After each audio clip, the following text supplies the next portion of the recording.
Today, we're going to talk about Topps and their release of Topps Chrome 2023, the baseball update series, because there's a few interesting things happening here that results from a total lack of transparency, in my opinion, that could indicate some loaded boxes, or at the very least, if this lack of transparency is allowed to continue, it could create an instance where loaded boxes happen down the line.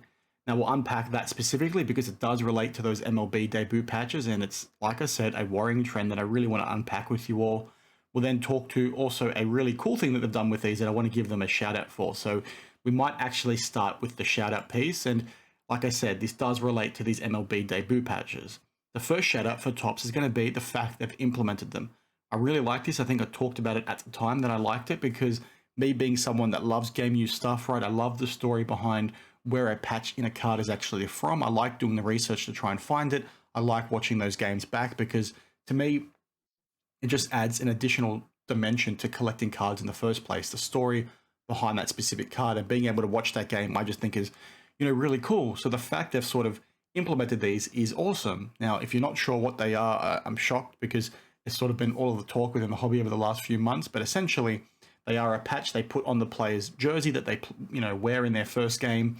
They take it off and put it into a card. So you basically have a patch that is part of the player's debut match, which is really cool, and I really hope we start seeing more of it because that added story is awesome, right? For me at least, and I'm really keen to hear what you guys have to say as well. Now, the other shout out that I want to give these guys is that these cards are meant to be redemptions within that product, right? And what Topps sat back and said is, well, we consider these cards to be very premium. We consider people to want to chase these, right? They're going to be really important. We're going to make a big deal about them.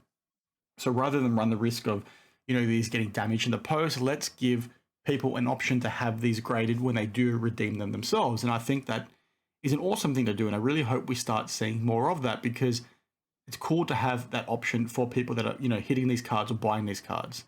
Now, as you can sort of see over here, they basically say, to enhance the debut patch redemption experience, we have organized free grading services from SGC, Beckett, and CGC available up until 30 June of next year, which is really cool. And they're basically saying we have all the redemptions on hand. The second you put the redemption in, we're going to send it to you. You tell us what you want to do with it, and then we'll make it happen. Now, some people have talked to the fact, well, why is PSA not there? I don't really care. I think the more important question or the more important praise for them is, well, they haven't mandated which grader you should be using, which I think is really cool, right? Because when this stuff has been talked about in the past, it's always been from the lens of, well, fanatics might buy Beckett, so they're going to start giving you Beckett slabs when you're trying to redeem stuff, right? They're going to mandate to you on what happens with that card from a grading perspective. But the fact that you're giving, your potential, customers a choice is awesome, right? Because someone like me wouldn't want this in a slab. I'd want it, as is, right? I'd want it raw in a one touch for the most part, right? So I like the fact they've given that out. So from a shout out perspective, it's cool they've done these patches in the first place. And then it's also cool they're doing a free grading service, but then also cool because they're giving players an option.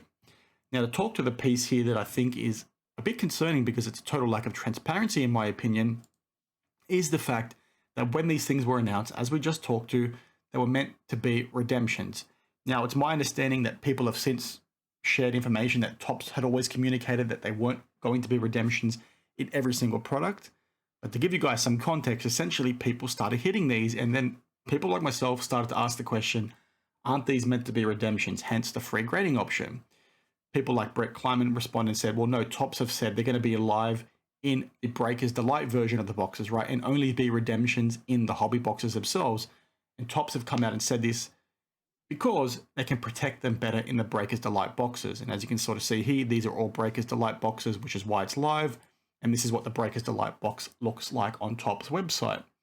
Now, seeing that, it's like, okay, maybe I misread something earlier. Maybe Topps didn't communicate it as clearly as possible, which I think is the more likelihood because the general consensus online was, what the heck is going on? Why are these in boxes? Is this an error? So the fact that people were confused tells me Topps didn't do enough to research or give people the ability to research that information. But the big issue here is the fact that it gives them the ability to know where some of these cards are, right? Where's the communication from Topps on which ones have remained redemptions and which ones have gone into the product, right? Because Topps clearly know that. And that goes to other topics like this in the past where people say manufacturers have no idea where these one-of-ones are. In this instance, Topps know which one have gone into the boxes and which one have gone into the redemption boxes, right? And to make matters a little bit worse, the box that does have them live is the Breakers Delight box. So we might not have an issue right now where these cards are being loaded to go to a breaker, right? Because we haven't seen, I believe that Anthony Volpe is the big rookie you'd want to get in this product, which is this one over here. I think estimated it has a bounty of like $150,000 from DA Card World. So if that's one of the ones that ends up in the Breakers Delight box, that raises a lot of questions, right? It gives Topps the ability to send cards to breakers, right? And they're just going to keep the cards that are redemptions in the hobby box only. So the question then comes, well, Topps, you know which ones have gone into the Breakers Delight boxes, you know which ones are staying as redemptions, why haven't you communicated that to people? And I think that's the total lack of transparency that I referred to earlier on in the video. There's a reason why they don't want to tell people, because they know that if they put all the good stuff in the Breakers Delight boxes, that's going to raise a lot of questions. And if all the crap rookies are in the redemption ones in the hobby boxes, nobody's going to buy the hobby boxes. I get that business element. It doesn't make sense to sort of risk your stuff like that. But I think your customers deserve the right to know, especially when you as a business know which ones are in the Breakers Delight boxes and which ones aren't, right? You have an obligation to be telling people this. And that lack of transparency is what's given me concern down the line, because like I just alluded to, you might not have an instance right here, right now, that they are giving loaded boxes, right? But the fact is a Breakers Delight box, right, that exists and is out there, and it's designed for breakers to bust, right? And they're putting them in them because they can better protect them, right? That's their excuse. What's to stop somebody out at Topps putting the bigger cards in there and that go to the Breakers Delight? Now, some people will say, well, what's the big deal, right? If you sort of see it come out of the Breakers Delight box, what's the big deal? Well, the big deal is there's people out there buying the hobby boxes hoping to try and chase that product. And like I said the other day, you can give people shit for buying hobby boxes all you want, but people like to do that, right? People like to chase. People deserve to know what they're buying into. And if the card is not in there and they've got no chance to hit that Volpe 1 of 1, then they deserve to know that before they buy it. So that's just my 2 cents. I just think it's a bit of a can of worms. Like I said, there might not be anything wrong happening right now, but it's sort of like that incentive, that perception from the wider community, right? From the customers that, well, why is this happening? Why is there Breakers Delight boxes and why are these things going there? And why is it not disclosed which ones are going there?